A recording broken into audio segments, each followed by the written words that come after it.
அனைத்து இந்திய ஜனநாயக மாதர் சங்கம் இன்றைக்கு கோவை மாவட்டத்தில் தொடர்ச்சியாக கடந்த 3 மாத காலமாக பெண்கள், குறிப்பாக குழந்தைகள் மீதான கூட்டு பாலியல் பலாத்கார சம்பவங்கள் என்பது நடந்து வருகிறது.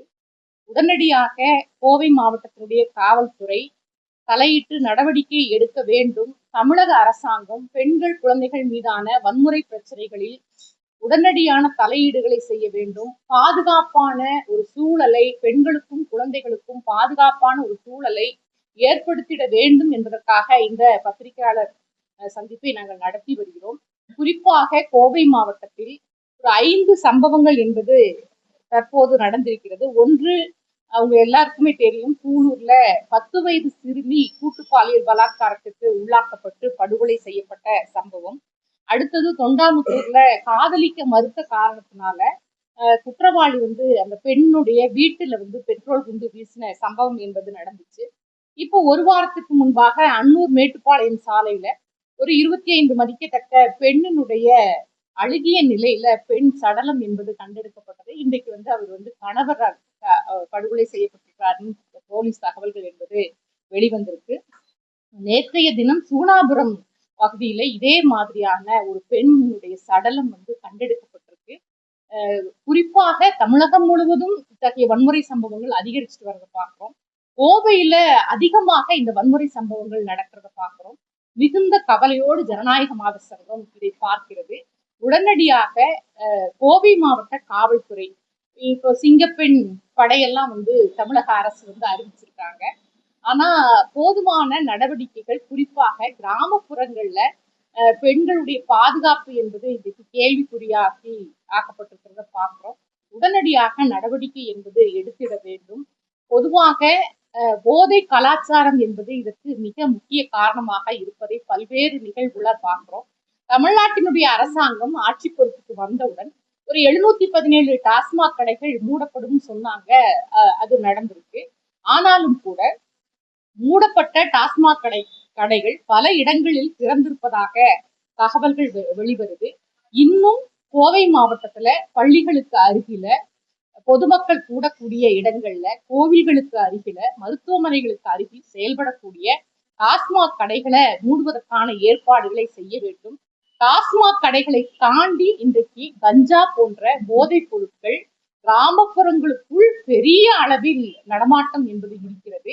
நிச்சயமாக காவல்துறைக்கு இதெல்லாம் யாரு வச்சிருக்கிறாங்க, யாரு விற்கிறாங்கிறதெல்லாம் தெரியும்.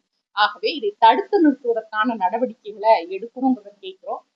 பொதுமக்கள் கூடக்கூடிய இடங்கள்ல, பெண்கள் அதிகமாக நடமாடக்கூடிய இடங்கள்ல உடனடியாக தெருவிளக்கு, சிசிடிவி கேமரா போன்ற நடவடிக்கைகளை எடுக்கணும். அதை பொருத்துவதற்கான நடவடிக்கைகளை எடுக்கணும் அப்படிங்கிறத கேட்டுக்கிறோம். அதே போல குற்றச்சம்பவங்கள் நிகழ்கிற போது உடனடியாக வழக்கு பதிவு செய்வது என்பது இருக்கணும். காவல்துறை எந்த சூழலிலும் குற்றவாளிகளுக்கு ஆதரவாக செயல்படக்கூடாது. பாதிக்கப்பட்டவர்களுக்கு பக்கம் காவல்துறையும் அரசும் இருக்கணும். குறிப்பாக கோவையில அந்த சூலூர் 10 வயது சிறுமி படுகொலை செய்யப்பட்ட, பாலியல் பலாத்கார படுகொலை செய்யப்பட்ட அந்த சம்பவத்துல குற்றவாளிகளுக்கு ஆதரவாக பாதிக்கப்பட்ட பெண்ணையே குற்றவாளியாக்கக்கூடிய ஒரு சூழலை இன்றைக்கு ஏற்படுத்துற சம்பவம் என்பது மிக வருத்தமான சம்பவமாக இருந்தது. இது போன்ற மனோநிலை சமூகத்தில் அதிகமாக வளர்ந்து வருவதை நம்மால் பார்க்க முடிகிறது. ஆகவே ஊடகங்கள்ல அதுக்கு மிக முக்கியமான பொறுப்பு என்பது அரசுக்கு இருக்கு. ஊடகங்கள்ல இது மாதிரியான கருத்துக்களை பதிவிடுபவர்கள் மீது உரிய நடவடிக்கை என்பதை எடுக்கணும் அப்படிங்கிறத கேட்டுக்கிறோம். ஸ்ரீவைகுண்டம் சம்பவத்துல அதே மாதிரிதான். ஸ்ரீவைகுண்டம் சம்பவம் உங்களுக்கு எல்லாருக்குமே தெரியும். அங்க இருக்கக்கூடிய தாவேகாவினுடைய சட்டமன்ற உறுப்பினர் விஜி சரவணன் அதுல குற்றவாளியாக அந்த பெண் சொல்லியிருக்கிறாங்க. அவர் மீது நடவடிக்கை எடுக்கணும்னு சொல்லியிருக்காங்க. ஆனால் இதுவரை தமிழகத்தினுடைய முதலமைச்சர் வாய் திறந்து பேசவில்லை. தன்னுடைய தாவேகாவினுடைய நிர்வாகி, பாதிக்கப்பட்ட பெண் தாவேகாவினுடைய நிர்வாகி, சம்பந்தப்பட்ட அந்த 2 குற்றவாளிகளும் தாவேகாவை சேர்ந்தவர்கள். தமிழக வெற்றி கழகம் பாதிக்கப்பட்ட பெண்ணை கட்சியிலிருந்து நீக்கி இருக்கிறாங்க. குற்றம் சாட்டப்பட்டிருக்கக்கூடிய எம்எல்ஏ சரவணன் விஜயனுடைய சட்டமன்றத்துல உட்கார்ந்து இருக்கிறாரு. இதுதான் நிலைமையா இருக்கு. இன்றைக்கு பல்வேறு இடங்கள்ல அனைத்து இந்திய ஜனநாயக மாதர் சங்கம் பெண்கள் குழந்தைகள் மீதான வன்முறைகள் இப்படி நடைபெறுகிற போது, நேற்றைக்கு முன்தினம் சென்னை, திருப்பூர், மதுரை மாவட்டங்கள்ல பெண்கள் மீதான குழந்தைகள் மீதான வன்முறை எதிர்ப்பு பேரணி நடத்தும். ஆனா அந்த பேரணியே காட்சி ஊடகங்களும் அச்சு ஊடகங்களும் ஒளிபரப்புனாங்க. செய்திகள் என்பது வெளிவந்துச்சு. அதுல நீங்க பாத்தீங்கன்னா நிறைய கமெண்ட்ஸ். அது முக்கியமாக குறிப்பாக ராவேகாவினுடைய ஆதரவாளர்கள் பதிவிடுறாங்க. மிக மோசமாக பெண்கள் குறித்து என்னவெல்லாம் பேசக்கூடாதோ, வார்த்தைகளாலோ எழுத்துக்களாலோ எழுத முடியாத மோசமான பதிவுகளை பதிவு பண்றாங்க. ஒரு கருத்து சுதந்திரத்திற்கு எதிராக இந்த ஆட்சிக்கு ஆதரவளிக்கக்கூடிய கண்மூடித்தனமான ஆதரவளிக்கக்கூடிய வேலைகளை செய்யறாங்க. குறிப்பாக இந்த வேலைகளை செய்யறது தாவேகாவினுடைய ஆதரவாளர்களாக இருக்கிறாங்க. எனவே உடனடியாக கட்சி ரீதியான நடவடிக்கைகள் என்பது எடுக்கணுங்கிறது கேட்கிறோம். இதே போல தாவேகாவினுடைய கட்சியை சேர்ந்தவர்கள் ஒரு அத்துமீறலை பல இடங்கள்ல நடத்துறாங்கிறது பார்க்கிறோம். குறிப்பாக இன்றைக்கு உங்க எல்லாருக்குமே தெரியும், கோவை மாவட்டத்துல ஒரு காவல் நிலையத்தினுடைய முகப்புல தமிழக வெற்றி கழகத்தினுடைய பேனர் வச்சிருக்காங்க. காவல் நிலைய முகப்பை காட்டிலும் அந்த பேனர் ரொம்ப எடுப்பா தெரியுது. இதெல்லாம் இது ஒரு நல்ல செயல்பாடு கிடையாது. இதெல்லாம் பொதுமக்களை, அதே போல பெண்களை அச்சுறுத்தக்கூடிய வேலைகளை, காவல் நிலையத்தை விட தாவேகாவினுடைய பெயர் அங்கு இருக்கு. தாவேகா அதிகாரம் படைத்ததாக காண்பித்துக் கொள்ளக்கூடிய ஏற்பாடுகளை இன்றைக்கு செய்து வருகிறார்கள். இதுவெல்லாம் தமிழக அரசு கண்டிக்கணும். குறிப்பாக தமிழகத்தினுடைய முதலமைச்சர் இதன் மீதெல்லாம் நடவடிக்கை எடுக்க வேண்டும் என்பதை இந்த நேரத்தில் தெரிவிச்சு.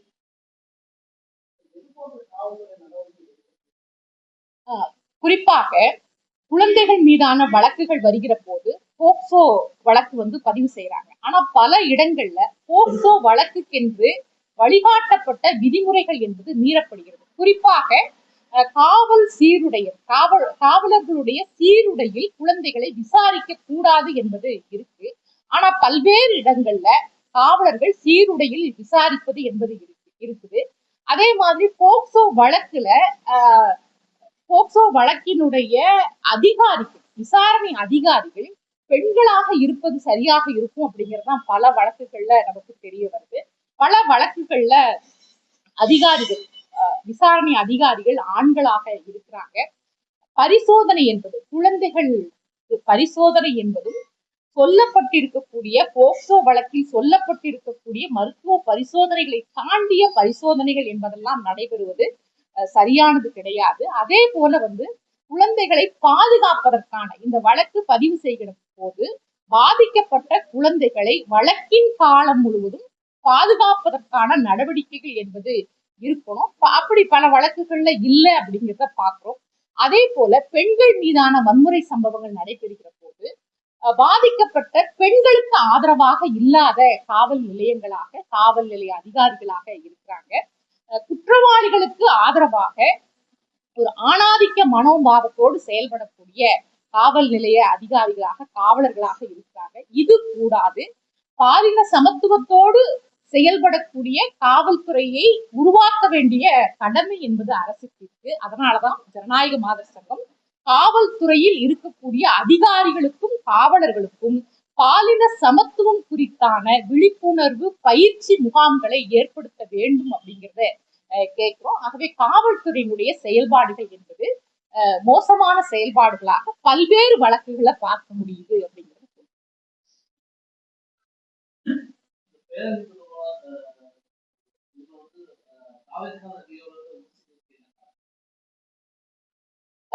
தாவேகாவினர் பொதுவாகவே எந்த விமர்சனத்தையும் தாங்கக்கூடிய, எந்த விமர்சனத்தையும் எதிர்கொள்ளக்கூடிய மனோநிலையில் இல்லை என்பது பல்வேறு சம்பவங்கள்ல வெளிப்படுது.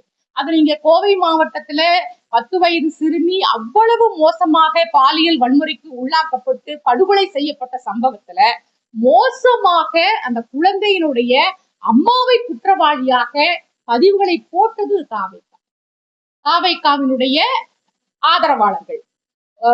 சமூகத்தில் இப்படியான வன்முறை சம்பவங்களோ சமூகத்தில் இப்படி மோசமான அநீதிகள் நடைபெறுகிற போது அதை எதிர்த்து தட்டி கேட்பவர்களை, அதை எதிர்த்து பேசுபவர்களை இத்தகைய மோசமான வலைதள ஆபாச பிரச்சாரங்களால் அடக்கிவிட முடியும் என்று அவங்க நினைக்கிறாங்க. அதைத்தான் அவங்க செஞ்சுட்டு இருக்கிறாங்க. நிச்சயமாக ஒரு நாளும் அதற்கெல்லாம் அனைத்து இந்திய ஜனநாயக மாதர் சங்கம்